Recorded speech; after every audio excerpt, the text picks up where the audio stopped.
dioses para desaparecer luego de las páginas de la historia.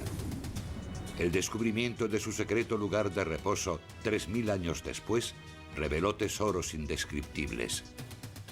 Casi todo tenía un poco de color.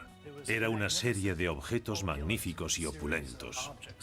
Además de intrigas políticas, rumores de asesinato y una maldición. El hombre que la financió y uno de los primeros en entrar en la cripta murió al cabo de 6 meses. Conocen su cara. Aquí les presentamos el hombre de detrás de la máscara. Vamos a explorar el misterio del oro del rey Tutankamón.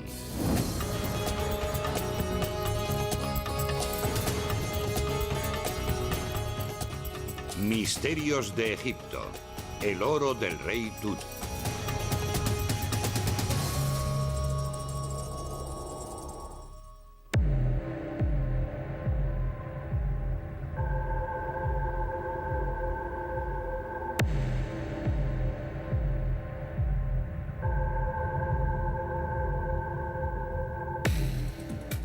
Mucho antes de que el mundo moderno festejara el nombre del rey Tutankamón, las maravillas del antiguo Egipto cautivaban su imaginación. El emperador romano Adriano recorrió el Nilo en el año 130 de nuestra era, y al igual que los turistas de hoy, con una guía en la mano.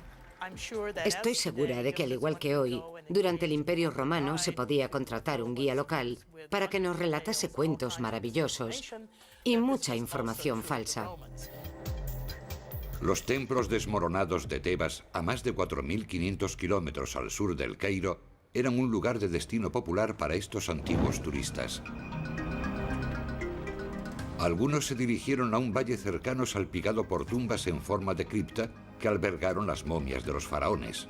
Todavía nadie entendía aquellos curiosos jeroglíficos, pero había un hecho que no necesitaba traducción. Este pueblo que vivió con tanto lujo sobre la tierra había gastado mucha energía preparando la vida bajo ella. Sin embargo, la tumba más famosa de los tiempos modernos no estaba por entonces en la lista de visitas obligadas. Tutankamón, el niño prodigio que cautivó al siglo XX, era un desconocido para aquellos primeros turistas.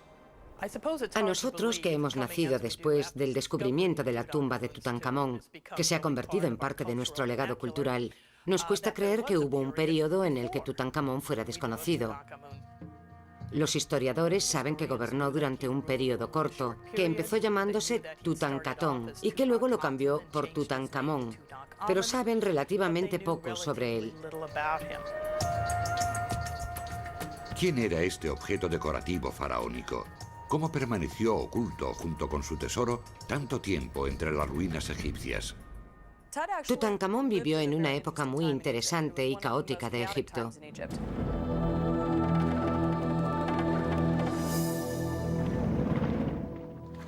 Según las estimaciones, el Valle del Nilo era el lugar de moda para vivir en el siglo XIV a.C. Sus 3,5 millones de habitantes vivían en un paraíso quemado por el sol en el que nunca llovía, y a pesar de ello, presumía de las mejores tierras de labranza del mundo civilizado. Era gente a la que le gustaba comer y beber, disfrutar de todos los placeres. Parecían ser personas muy alegres que le prestaban mucha atención a las cosas buenas de la vida. Las mujeres podían tener propiedades, lo que era muy progresista para la época. El divorcio era legal pero infrecuente. Para los antiguos egipcios, tanto en esta tierra como en el más allá, la familia era siempre lo primero. Alimentaban a los hijos con una dieta de cerveza de cebada y pan molido con piedras, además de con la firme creencia de que sus espíritus resucitarían después de la muerte. El trayecto hasta el oro del rey Tutankamón comienza con esta búsqueda de la inmortalidad. Los antiguos egipcios creían que el individuo se componía de elementos corpóreos y elementos incorpóreos. Obviamente, ahí está el cuerpo o el cadáver. Pero también hay elementos como el Ba propio, que es el espíritu de uno, y el Ka propio, que es la fuerza vital. Son todos elementos que debían ser conservados si el individuo quería dar el paso al estado transfigurado posterior a la muerte. El requisito básico para una vida eterna exitosa era tener una momia bien conservada en la que el espíritu del fallecido pudiese descansar de noche. Mantener el cuerpo conservado era importante para garantizarle la vida eterna al espíritu del muerto. Si se destruía, la persona experimentaba una segunda muerte.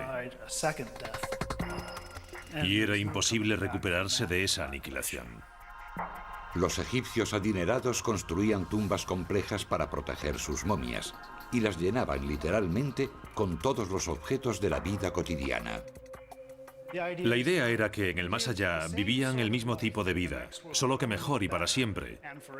Debías tener comida, tener ropa, tener armas y herramientas. Necesitabas todas las cosas que te rodeaban para tener una vida eterna, agradable. Es imposible pasar por alto las tumbas más famosas. Las grandes pirámides de los reyes del Imperio Nuevo, situadas en las afueras del Cairo moderno. Las pirámides fueron construidas para ser tumbas enormes para una sola persona, que es algo increíble si se piensa en el trabajo que requerían. Imagínense a 20.000 personas trabajando en las tumbas al mismo tiempo. Eran un proyecto civil de gran envergadura. A pesar de parecer estructuras impenetrables, al final no consiguieron cumplir el objetivo para el que fueron construidas. Lo que no sabemos de las pirámides es exactamente lo que implicaba una cripta real durante este periodo, ya que prácticamente todas fueron saqueadas. En el siglo XV a.C. hubo un faraón innovador que adoptó un estilo menos descarado. Tutmosis I cavó su tumba bajo una pirámide natural, en el desfiladero de un barranco próximo a Tebas. Al final le hicieron compañía más de 40 reyes y reinas, incluido Tutankamón. Se eligió el Valle de los Reyes porque disponía de un acceso controlado. Solo había una entrada. Se podían explotar fácilmente las canteras de las laderas. Se podía proteger desde los riscos que lo rodeaban, con guardias que controlaban el acceso al valle. Los visitantes que recorren hoy el Valle de los Reyes pueden observar las criptas donde descansaban los grandes faraones de Egipto y revivir los viajes finales de otros miembros de la realeza egipcia. Pero las tumbas están en su mayor parte vacías. Como ocurrió en el pasado con las pirámides, estas tumbas también fueron saqueadas. Y si alguna quedó relativamente intacta hasta la época moderna, fue por accidente.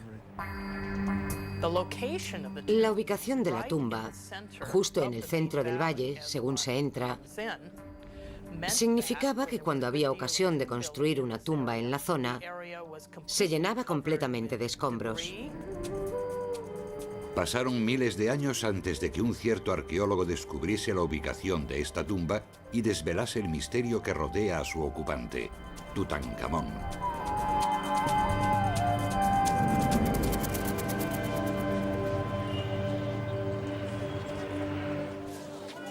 Las reliquias de Tutankamón ocupan el primer lugar en la lista de ventas de los muchos objetos coloristas que atestan el mercado histórico del Cairo. Hace 3.000 años, los tesoros de Tutankamón estaban a salvo, sepultados con él en el Valle de los Reyes. Los guardias de la necrópolis protegían la única entrada al cementerio real. Pero había una comunidad privilegiada que tenía acceso limitado. Al sureste del Valle de los Reyes se sitúan las ruinas del pueblo de Deir el-Medina. Los obreros que cavaban y decoraban las tumbas subterráneas de sus faraones pasaban casi toda su vida aquí. La comunidad era una combinación de ciudad, de empresa y pueblo fortificado. La gente que vivía aquí estaba prácticamente aislada del resto del mundo. Se controlaban las entradas y las salidas. Aquí tenían cuanto necesitaban: capillas para el culto, casas, tumbas, todo estaba aquí, en esta zona. Si se trataba de una ciudad de empresa, había habitantes que iniciaron sus prácticas de contrabando. Los obreros ayudaban a vaciar las mismas tumbas que habían construido después de que se sellasen para siempre las puertas. En gran medida eran hurtos incontrolados. Sin embargo, es evidente que había altos funcionarios que incitaban a los guardas de la necrópolis a hacer la vista gorda.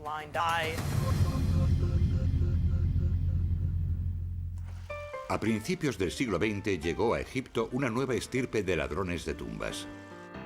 Expatriados extranjeros que huían de la humedad y del aburrimiento, que se alojaban en grandes hoteles como el Palacio de Invierno en Luxor y se dedicaban a la arqueología para pasar el rato. En aquella época el Valle de los Reyes albergaba poco botín para los buscadores de tesoros reales. Ofrecía una mezcolanza de objetos funerarios que los saqueadores de tumbas del pasado consideraron demasiado pesados o insignificantes. El descubrimiento más notable se produjo a finales del siglo XIX, cuando se hallaron 56 momias que habían estado en las tumbas del valle enterradas juntas en 2 cámaras separadas. Por vez primera en 3000 años se podían contemplar las caras de los reyes y reinas de Egipto, una imagen no recomendada para los que tienen poco estómago. Habían estado juntas en el siglo X a.C., porque ya en la antigüedad fueron saqueadas estas tumbas y luego fueron ocultadas.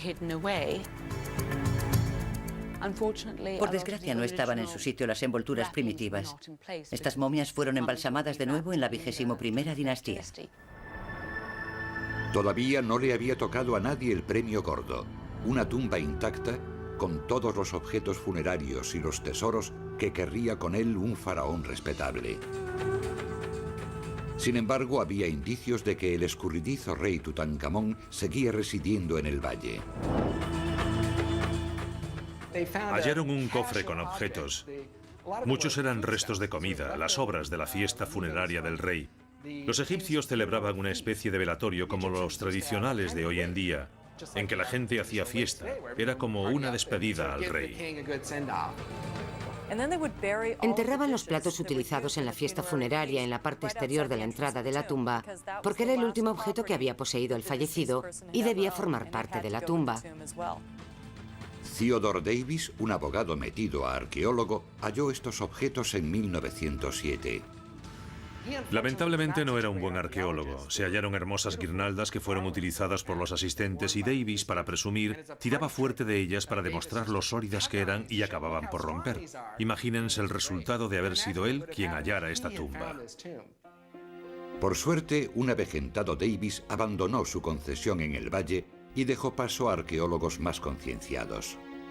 Howard Carter, un adusto inglés contratado por el conde de Carnarvon, inició la búsqueda de la tumba de Tutankamón.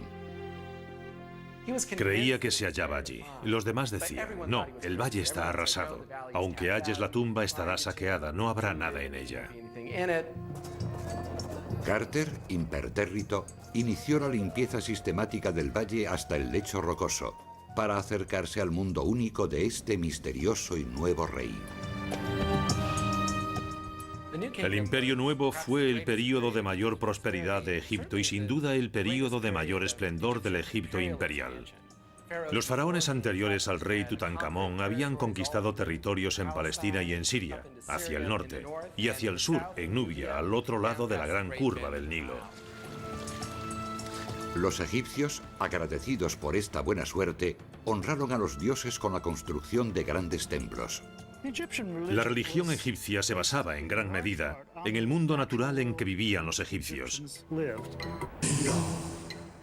Sus dioses eran personificaciones de las fuerzas naturales que regían sus vidas. Sus intentos de representación de estos seres no humanos desembocaron en una curiosa colección de personajes. Hapi, el dios del Nilo vivificador, se asemejaba a un hombre, solo que con grandes pechos. Min, el dios de la fertilidad, hacía siempre ostentación del miembro viril erecto. Hathor, diosa de la maternidad, tenía cuernos o la cabeza completa de una vaca.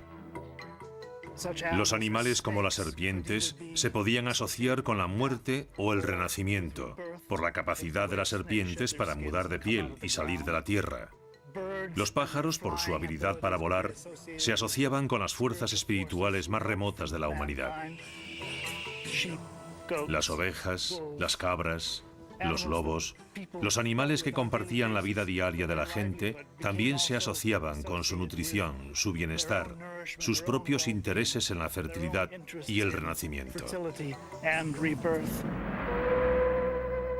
El dios Amón, a menudo representado como un hombre con dos grandes plumas en la cabeza, se consideraba la fuerza invisible de la que emanaban los demás dioses. Su gran templo en la antigua ciudad de Tebas sigue dando testimonio de su gran poder e influencia. El faraón mismo era considerado un dios, solo que con forma humana. Teóricamente poseía todas las tierras de Egipto y los bienes que generasen sus habitantes. A cambio de ello, su tarea era sencilla: preservar la riqueza y la felicidad de su pueblo. El papel del rey era crear el Ma'at, que en egipcio antiguo significa orden. Se suponía que se comunicaba con los dioses, se ocupaba de que las ceremonias se celebrasen a tiempo. Mientras el Nilo no se desbordase y mientras no hubiese plagas de langostas, la gente creía que el rey lo estaba haciendo bien, porque ese era su deber: mantener el perfecto funcionamiento de las cosas. La aceptación popular del cometido del faraón se desmoronó en el año 1358 a.C., con la ascensión al trono del faraón, luego conocido como Akenatón. Este rebelde real abandonó a Amón y su colección de dioses familiares para adorar el único poder de la luz. Declaró que el único dios era el disco solar. En egipcio antiguo, la palabra para el disco del sol era Atón. Por eso a veces se denomina a esta religión atonista. Fue el primer ejemplo registrado en la historia de un hombre que adora a un dios único, 1000 años antes del nacimiento de Jesucristo. Akenatón era visto como una figura peculiar, esa especie de tío raro del que nadie quiere hablar. La ruptura del faraón con la tradición resultó perjudicial para el país. Akenatón echó abajo la religión del antiguo Egipto. Eso debió enfurecer a mucha gente. Los templos eran centros de redistribución. La gente se ganaba la vida en ellos. Su cierre dañó la economía y seguramente dejó sin empleo a muchas personas. Algunos encontraron trabajo río abajo, en el Amarna, donde Akenatón, en un intento por huir de los templos de los antiguos dioses, construía una nueva ciudad consagrada a su dios, Atón. Él deseaba que la ruptura fuese total. Por eso acudió a un lugar en el que no había estado nadie antes. Creó literalmente una ciudad en unos cuantos años en un lugar perdido del desierto.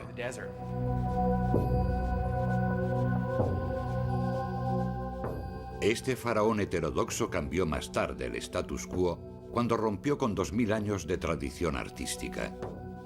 No decoró sus templos y criptas con dioses muertos y momias. En su lugar, trataba los placeres mundanos e instauró una nueva imagen para la realeza egipcia. El arte de Amarna es diferente de todo lo anterior porque representa al rey de un modo completamente distinto. Ya no es un guerrero y un atleta. Su representación es casi una figura medio hombre y medio mujer. A veces aparece incluso como si estuviese encinta. Se veía un poco de naturalidad, pequeñas muestras de grasa aquí y allá, señales de elegancia y sensualidad, mucho más sensuales que en los períodos precedentes. Este estilo innovador se extendió a todos los relacionados con el rey Sol, incluyendo a su gran reina Nefertiti y sus hijas. En el nuevo y extraño mundo de Akenatón, los cráneos se extendían hacia arriba, los labios se hacían voluptuosos y los ojos reflejaban una actitud distante. Se ve a Akenatón en varias poses inéditas para un faraón, meciendo a sus hijos en las rodillas, incluso besando a su esposa. Son hechos que jamás habían aparecido en el arte egipcio. Se ve que el dios del sol, Atón, que tenía muchas manos, sostiene el signo de la vida, Ankh. ¿Por qué acogió Akenatón esta nueva forma de arte? Hay diversas teorías. Una es la que denomino teoría del monstruo deforme. Sostiene que Akenatón padecía una extraña dolencia que provocaba la fisonomía que vemos, así que él era así. Y como él tenía ese aspecto, los demás también debían tenerlo. Pero mi teoría preferida es otra. Una centrada en la idea de que el arte de Akenatón representa un nuevo ideal, un ideal de sensualidad que se extendió a la élite de la sociedad egipcia. Eso explicaría por qué se representaba a todo el mundo de este modo. Los expertos creen que el futuro rey Tutankamón creció en esta sociedad librepensadora que adoraba al sol. Akenatón pudo ser su hermanastro, o lo que es más probable, su padre. Es posible que Tutankamón naciese en Amarna. Su nombre primitivo era Tutankatón, que significa literalmente la viva imagen de Atón. Es difícil saber qué contacto directo tuvo el rey Tutankamón con Akenatón, pero sabemos que en el antiguo Egipto el príncipe suele ser ignorado hasta que se convierte en rey. La razón es de peso. ¿Quién es la persona con más posibilidades de destronar al rey existente? Naturalmente un príncipe, porque él es el que tiene derecho legítimo a reclamar el trono. Akenatón reinó durante 17 tumultuosos años previos a la ascensión al trono de otro faraón poco conocido. 4 años después se coronaba rey a Tutankatón. Los arqueólogos creen que el rey Tutankamón era solo un niño de 9 o 10 años. Cuando un individuo se hacía rey tenía dos obligaciones inmediatas. Una era supervisar el enterramiento de su predecesor. La segunda, lógicamente, comenzar la construcción de su tumba con vistas al futuro. El joven faraón podía no vivir lo suficiente para ver realizada la obra.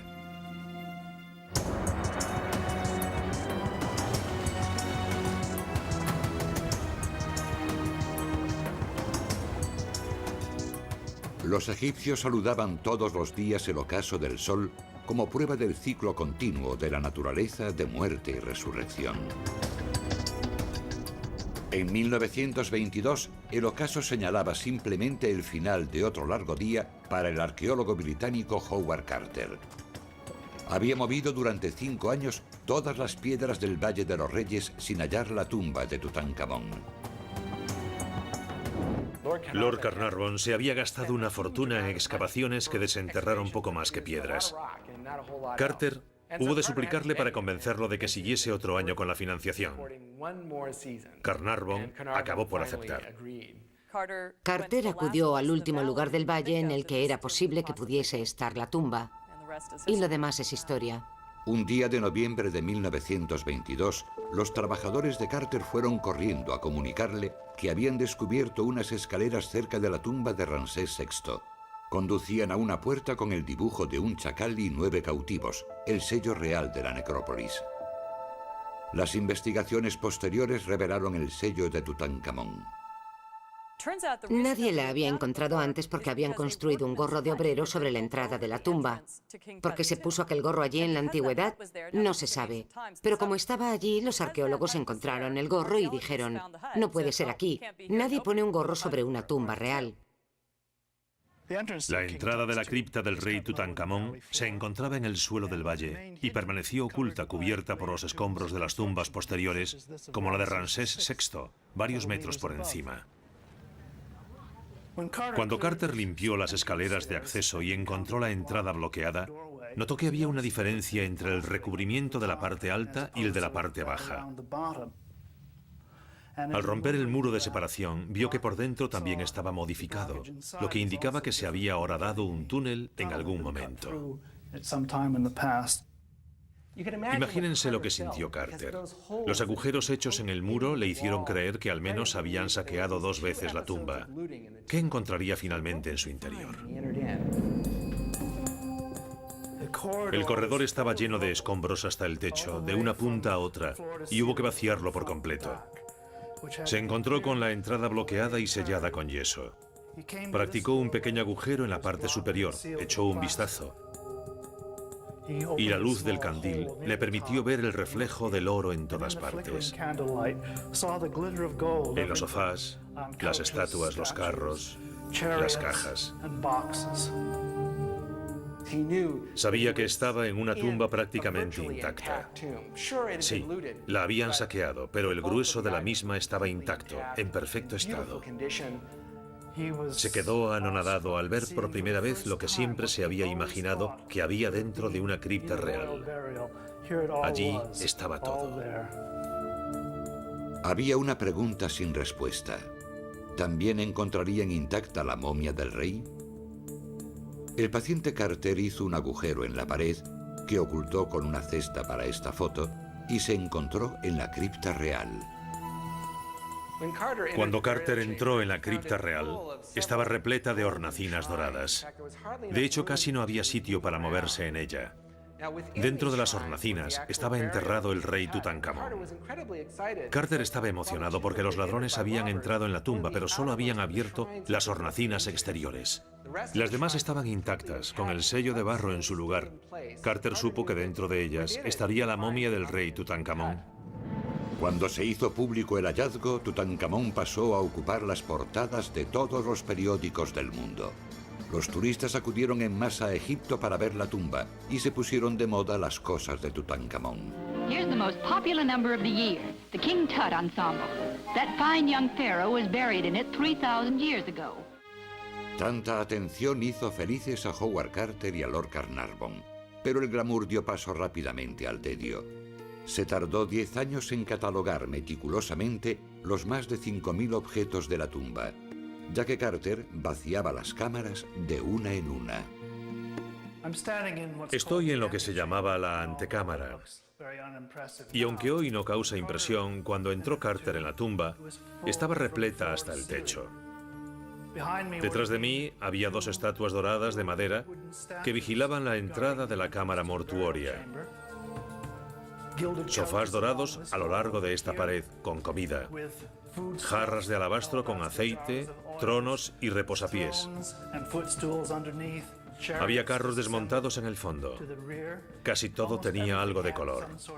Era una serie de objetos magníficos y opulentos. El anexo servía como almacén para los aceites, los manjares y los vinos. Los ladrones de tumbas saquearon esta cámara completamente. En el tesoro había una estatua de Anubis, el dios del Averno, que protegía propiedades personales de naturaleza más visceral. El cofre canópico se utilizaba para guardar los órganos internos del rey. En el proceso de momificación se extraían los pulmones, el hígado, el estómago y los intestinos para colocarlos en recipientes especiales, pequeños ataúdes iguales que un ataúd para un individuo. Se envolvían, se embalsamaban y se guardaban aquí, protegidos por estas figuras de diosas. Los cientos de estatuas rituales revelaban un hombre joven. Por fin, Tutankamón tenía cara. A medida que iban saliendo a la luz estos objetos, aprendimos más sobre este desconocido rey. La tumba de Tutankamón nos permitió vislumbrar la vida de la corte real de una manera inaudita que refleja la suntuosidad de la corte egipcia. Imagínense el bastón engalanado con piedras preciosas. Imagínense sentados en este carro mientras escriben en una procesión que refulge bajo el sol con tanto oro. Fue una revelación.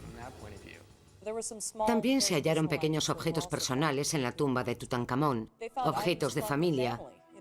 Al parecer eran regalos y recuerdos de familia. Por ejemplo, había un pequeño ataúd con el nombre de la reina Tie. Posiblemente fuese su abuela. Tenía una pequeña bola de pelo que pudo haber sido de ella. Un mechón de cabello, un recuerdo. Se utilizó ese mechón de cabello para identificar la momia que procedía de uno de los grupos de momias reales que acabaron enterradas en la misma fosa. Pero su momia no tenía etiqueta, y fue gracias al mechón de pelo por lo que se pudo saber que era la abuela del rey Tutankamón. La esposa de Tutankamón, Ankesenamun, aparece a su lado en muchos de los objetos. La pareja, que parecía realmente enamorada, estaba unida por algo más que el matrimonio. Tutankamón se casó con su hermanastra para que le ayudase a legitimar su derecho al trono gracias al contacto con la gran esposa real, Nefertiti. La pareja real compartió posiblemente una tragedia personal. Carter halló en 2 ataúdes antropomórficos diminutos los restos momificados de 2 bebés prematuros. Los arqueólogos todavía discuten sobre la relación con el joven faraón, que no era más que un adolescente cuando fueron concebidos. Los fetos hallados en la tumba de Tutankamón tenían 5 y 7 meses. Alguien dijo que debían formar parte de una ceremonia de regeneración, de renacimiento. Se colocan allí los fetos como un modo de sacar a Tutankamón de entre los muertos. Lo más probable es que fuesen hijos no natos de Tutankamón. Fueron abortos de su esposa Ankesenamun. Egipto, al igual que la tumba, estaba sumido en el caos cuando Tutankamón ascendió al trono. Algunos expertos afirman que las reformas religiosas de su posible padre, Akenatón, habían debilitado el imperio. Hay teorías que defienden que Akenatón permitió el desmoronamiento del imperio. Seguramente tuviese menor relación con Akenatón que con la aparición de los hititas como gran potencia en Oriente Próximo y con los conflictos que allí hemos visto. Sin embargo, los egipcios vieron el período de Amarna como un experimento radical que fracasó y que querían olvidar. Tutankamón, con la esperanza de restaurar el orden, abandonó la religión de Akenatón y la nueva ciudad erigida para su culto y regresó a Tebas para reabrir los viejos templos. Su nombre primitivo era Tutankatón, que significaba literalmente la viva imagen de Atón.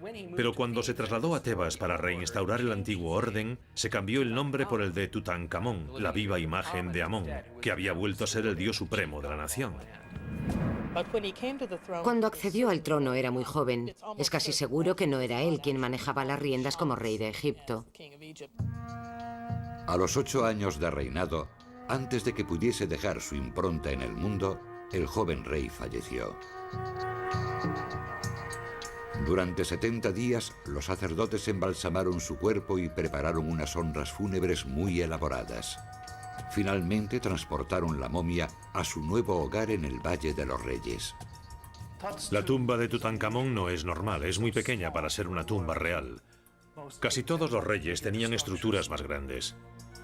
Esto estaba atestado, los objetos fúnebres no se pudieron colocar del modo que debía hacerse. Seguramente fuese porque la tumba en que fue enterrado no estaba preparada para él. Fue lo que había disponible cuando murió de repente, antes de que se finalizase su propia tumba. No tuvo más remedio que acomodar el equipamiento fúnebre necesario para el enterramiento.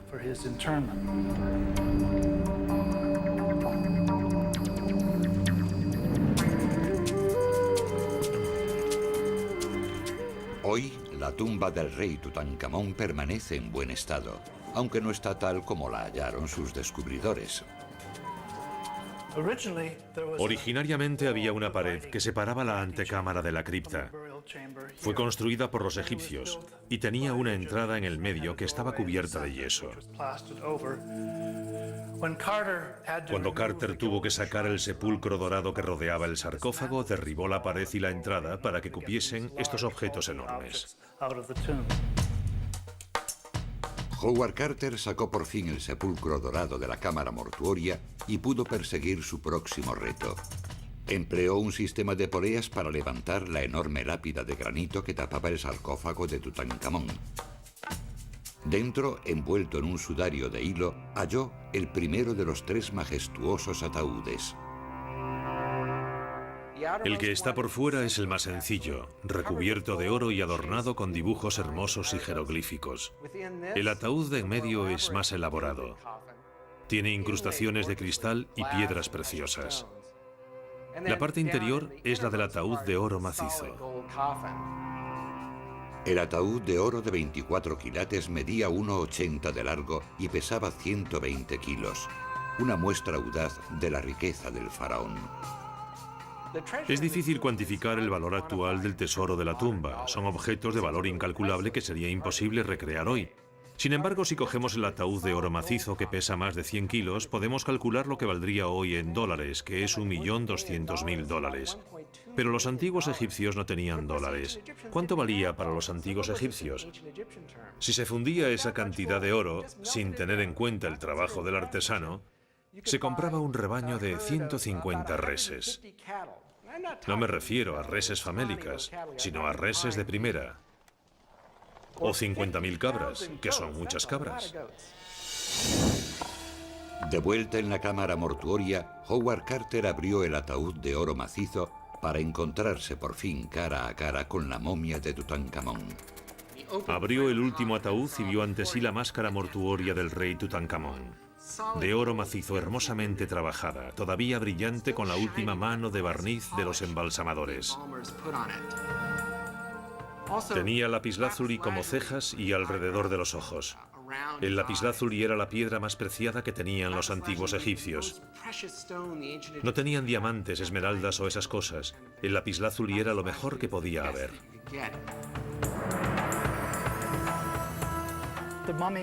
La momia estaba envuelta con vendas de hilo. Según se fueron retirando, aparecieron numerosos amuletos y joyas de oro, muchas con incrustaciones de piedras preciosas o cristal. Se habían diseñado para proteger el cuerpo y el alma. Entre ellos se incluyen símbolos como el Udiat, el ojo de Horus, que simboliza el regreso del rey a un estado integral tras superar el trauma de la muerte. Tutankamón estaba literalmente protegido por poderes mágicos. Era una armadura de amuletos mágicos y joyas. Hubo algunos observadores supersticiosos que se preguntaron si la profanación de la tumba provocaría la ira de estos espíritus antiguos. Se fijaron en varios hechos sospechosos como prueba de que la magia egipcia se había puesto en marcha. A principios de ese año, Howard Carter había comprado un canario para alegrar su casa del desierto. Algunos dicen que fue una cobra la que atacó y mató al pajarito el mismo día que el arqueólogo abrió la tumba de Tutankamón. Algunos dicen que era muy raro ver cobras en esa región y se consideró que era un símbolo del poder real. La muerte del canario dio paso a numerosas especulaciones sobre una maldición que lanzaba la tumba sobre sus excavadores. Arthur Weigel, un egiptólogo y periodista que cubrió la apertura de la tumba para la prensa popular, predijo más venganzas sobrenaturales. Cuando vio la jovialidad de Carnarvon al bajar a la tumba, exclamó que si bajaba con esa actitud, moriría antes de 6 meses. Su predicción resultó acertada. El mecenas de Carter, el conde de Carnarvon, cortó la picadura de un mosquito mientras se afeitaba. La pequeña herida se infectó y murió de neumonía a las pocas semanas. Esa muerte se vendió rápidamente como la maldición de la tumba. El hombre que la financió, uno de los primeros en bajar a la tumba, muerto al cabo de 6 meses. Corrieron rumores sobre una inscripción terrorífica en la entrada de la tumba. La muerte viajará con alas veloces hasta aquel que profane la tumba del faraón. Como se puede ver, aquí no hay nada escrito. No había maldición alguna en la tumba ni en las del Valle de los Reyes.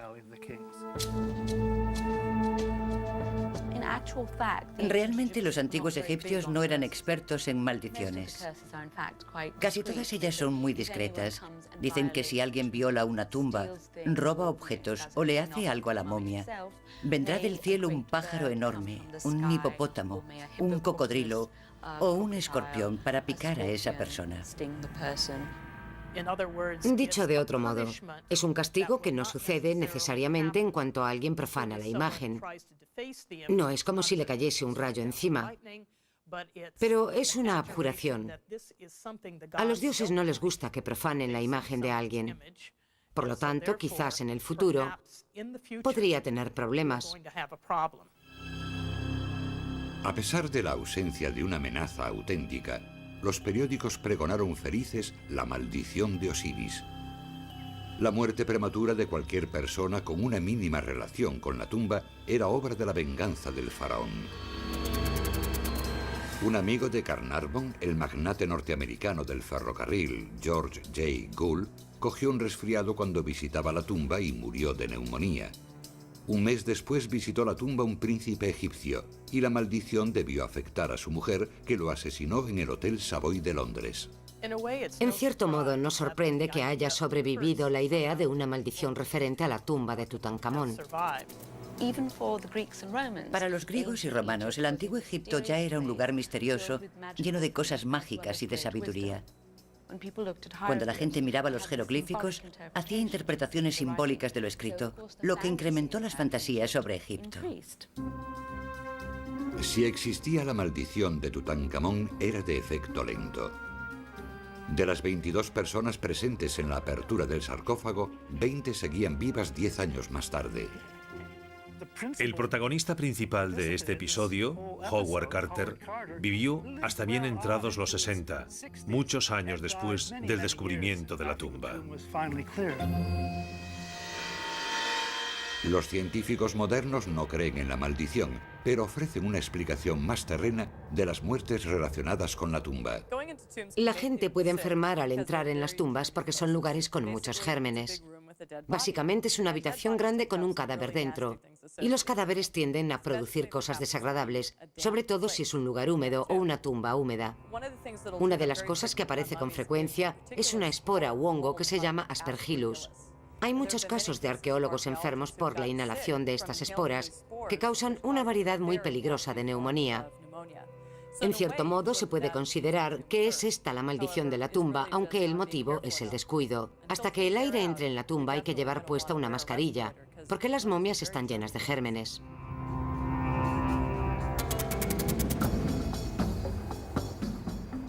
En los años posteriores al hallazgo de la tumba de Tutankamón, se extendió inevitablemente la fascinación por todo lo egipcio hasta las pantallas de cine.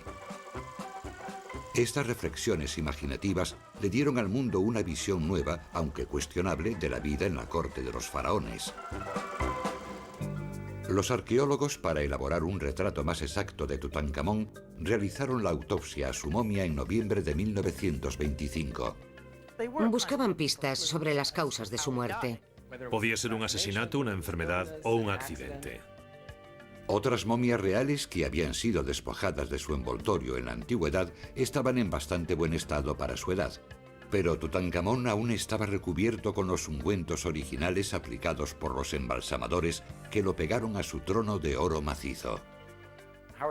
Carter calculó que le habían echado encima 2 calderos llenos de ungüentos y aceites pegajosos que se solidificaron a lo largo de los años.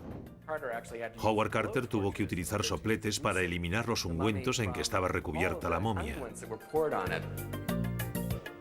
La piel de la momia era quebradiza. Tenía cápsulas de oro macizo que tapaban cada uno de los dedos de las manos y los pies.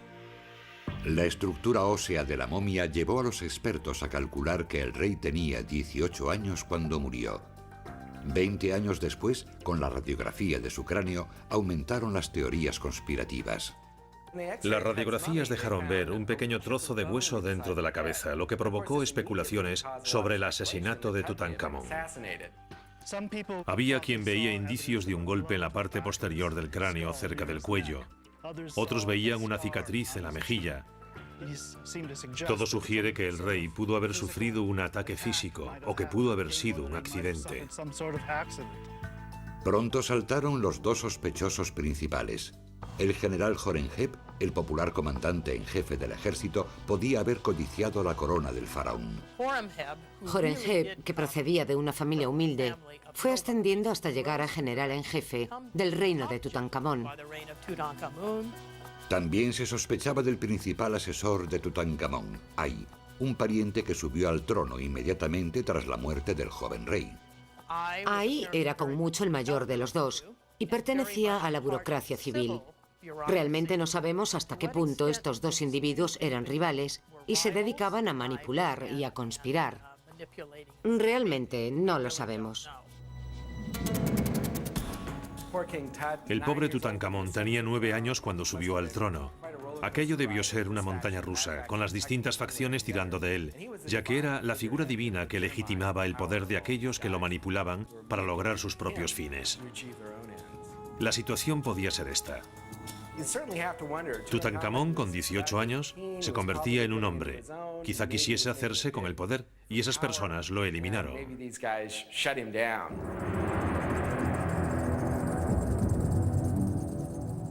Los 2 fetos momificados hallados en el tesoro de la tumba de Tub pueden proporcionar el motivo para ese acto execrable.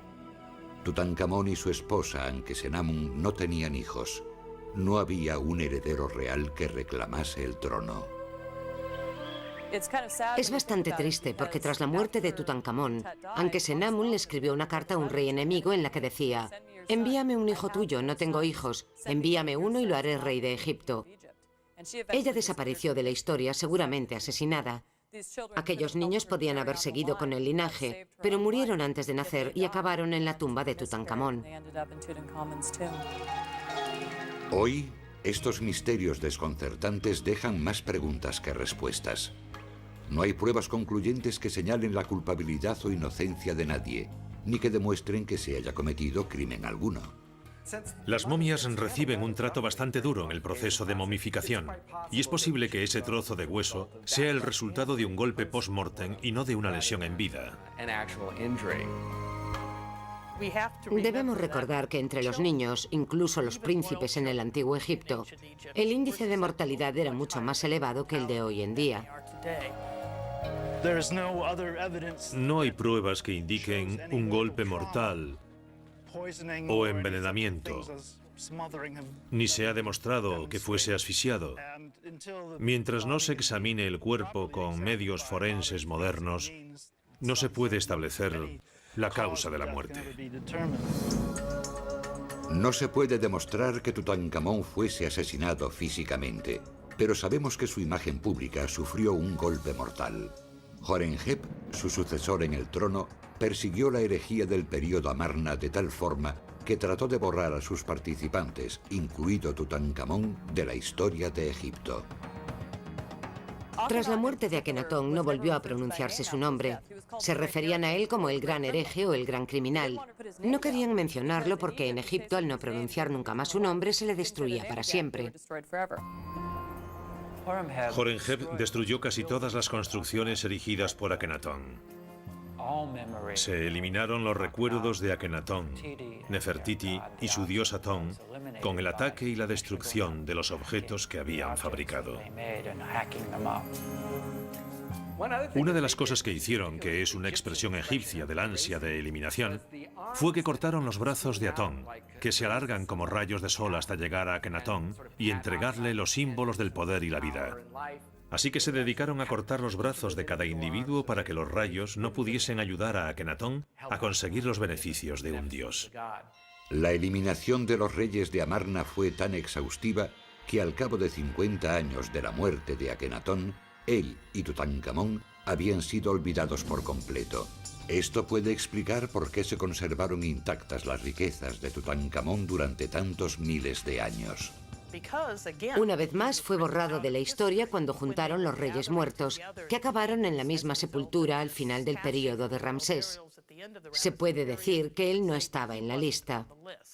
La tumba misma o su ubicación debió haberse perdido en cierto modo. Tutankamón, que comenzó su vida eterna como un don nadie histórico, es actualmente el faraón más popular de todos los tiempos. Casi todos sus objetos se encuentran en el Museo Egipcio del Cairo, a donde acuden cada año cientos de miles de personas para admirar su belleza y valor artístico. Tutankamón fascina al público por muchas razones. Una de ellas es que es muy atractivo. Es buen material, un tesoro increíble. Pero aparte de eso, posee una cierta mística como rey niño, elevado al trono de uno de los más grandes imperios que el mundo ha visto. Podría pensarse que pocos fueron los logros de un joven que murió antes de poder dejar su impronta en el mundo. Sin embargo, desempeñó un papel importante en la historia de Egipto. De no haber sido por el descubrimiento de su tumba, no creo que Tutankamón fuese tan famoso en el imaginario popular. El hecho de que él restaurase lo que había sido brevemente interrumpido sería menos importante para nosotros que el hecho de que estaba enterrado y que su fabuloso tesoro apareció casi intacto. El relato de la historia de Tutankamón finaliza con una sutil ironía. Mientras las demás momias reales permanecen encerradas en una sala especial del museo, las autoridades egipcias devolvieron la tumba de Tutankamón a su lugar primitivo. De todos los reyes que fueron enterrados en el valle, Tutankamón es el único que permanece en su tumba. Yace aquí, en un ataúd de oro, descansando en un sarcófago. Puede que esto represente el triunfo final de Tutankamón sobre los faraones que lo sumieron en la oscuridad.